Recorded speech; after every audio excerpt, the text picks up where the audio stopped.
လူများခြားထဲမှာရှိနေပေမဲ့အကြီးကျယ်နေရမျိုးကိုခံစားမှုပါသလားစက်ချင်ပတ်အနေနဲ့အခန်းထဲမှာတယောက်တည်းရှိနေပေမဲ့စိတ်ထဲမှာပြည့်စုံပြီးငြိမ်းချမ်းနေရမျိုးတော့ကြုံဘူးလားဒီလိုလူအတိုင်းဝိုင်းကတယောက်တည်းဖြစ်နေရကိုအကြီးကျယ်တာလို့ပဲစိတ်ကလေးရှိကြပါတယ်ဒါပေမဲ့တကယ်တော့ဒီနှစ်ခုကလုံးဝမတူပါဘူးเนาะ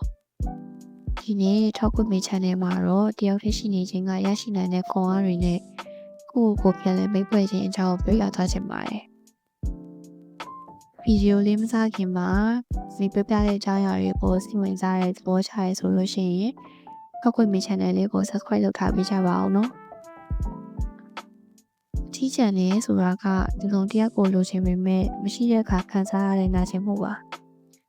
ဒါပေမဲ့တယောက်တည်းရှိနေခြင်းဆိုတာကတော့ကိုယ့်ရဲ့အဖို့အဖြစ်ကိုယ့်ကိုရွေးချယ်လိုက်တဲ့ပျော်ရွှင်မှုမျိုးပါ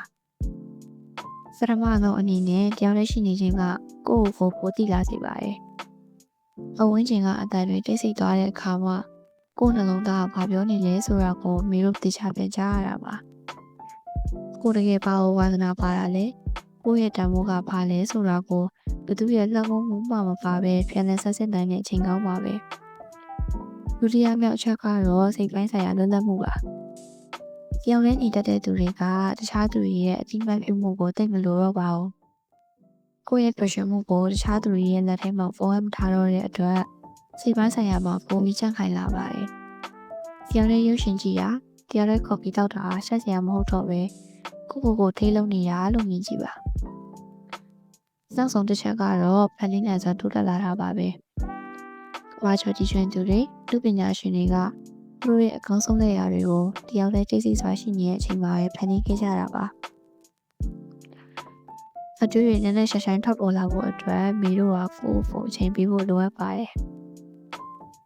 တကယ်လို့တင်ရအခုချိန်မှာတယောက်တည်းဖြစ်နေရဲဆိုရင်ဒါတခုခုကိုလိုအပ်နေတာမဟုတ်ပဲနဲ့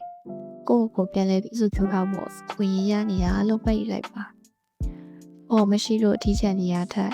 စမဲဖို့ရပါမိတ်ဆွေမဖြစ်သေးတာကပေါ်ပြီးကြောက်စရာကောင်းပါတယ်ကိုအခြေဆုံးတငယ်ချင်းတရားကိုဆက်ဆံကြည့်ပါတရားရဲနေတဲ့ချင်းကစွန့်ရင်တခုပါတင်ဟာတင့်ကိုတင်ပြောထားနိုင်ပြီဆိုရင်ဘယ်သူပုံမှန်မိခိုးစရာမလိုတော့ပါဘူးဒီဗီဒီယိုလေးကနေတရားရဲရှိနေရတာကိုဖော်ယူနိုင်တဲ့စိတ်ခွန်အားတွေရရှိသွားမယ်လို့ပြောလင်းပါတယ်ဒါဆင်ပေးရအတွက်လည်းကျေးဇူးအများကြီးတင်ပါတယ်ရှင်နောက်ထပ်လည်းစိတ်ဝင်စားတဲ့အကြောင်းအရာတွေနဲ့တူပြန်လာခဲ့ပါအောင်မယ်